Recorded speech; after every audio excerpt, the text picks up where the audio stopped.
Masih ingat nggak debat capres yang pertama? Apa yang ditanyakan oleh Pak Prabowo kepada Pak Anies? Yaitu tentang dana DKI 1 tahun itu loh, 80 triliun. Beliau menanyakan apa saja yang Pak Anies buat dengan dana 40 triliun, kemudian dengan wilayah yang kecil. Lalu Pak Anies memberikan jawaban sesuai dengan pertanyaannya, datanya dikasih. Bahwa memang masalah polusi itu tergantung keadaan angin. Mau penjelasan ilmiah ya juga dikasih oleh Pak Anies. Nggak bisa dibantah oleh akal sehat, nggak bisa dibantah. Kecuali oleh orang-orang yang tak mau tahu dengan kebenaran.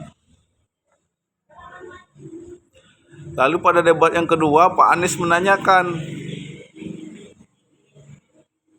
dengan dana yang begitu besar, kok membeli barang bekas gitu, alutsista bekas yang dibeli. Padahal itu digunakan oleh tentara kita untuk mempertahankan sejengkal demi sejengkal tanah kita.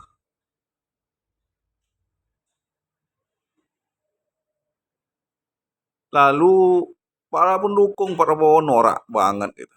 Norak. Beliau mengatakan kok mengkritik kerja orang,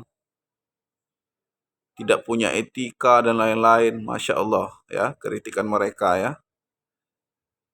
Dan Pak Prabowo pun ditanya, ya ngeles saja dia. Ngeles dengan waktu yang nggak cukup. Padahal disitulah ujian kepemimpinan. Bisa menjelaskan sesuatu yang sebenarnya panjang dipersingkat supaya jelas gitu. Ini tidak dilakukan. Akhirnya ya para pendukungnya hanya bisa mencaci aja. Ya percuma kita menjelaskan kepada orang yang sudah berpihak itu ya.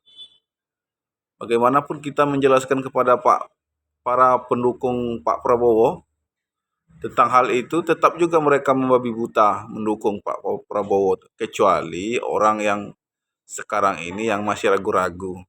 Nah, yang masih ragu-ragu mau dukung siapa, ya lihatlah debat itu. Siapa sih yang terbaik, siapa sih yang punya gagasan, yang punya pemikiran yang baik untuk Indonesia ini. Malah nanya, kamu cinta nggak terhadap Indonesia ini, terhadap NKRI ini? Masa meragukan cinta calon presiden Indonesia yang sudah diloloskan oleh KPU? Nggak mungkin. Apalagi Pak Anies itu sudah pernah menjadi jurkamnya Pak Jokowi, sudah menjadi menteri. Malah ditanya, cinta nggak ke NKRI ini? Kan pertanyaan yang sebenarnya tendensius itu. Itu sebenarnya yang tendensius itu gitu. Oke, untuk yang masih waras, pindah aja lah. Untuk yang masih waras ya. Oke, terima kasih. Assalamualaikum warahmatullahi wabarakatuh.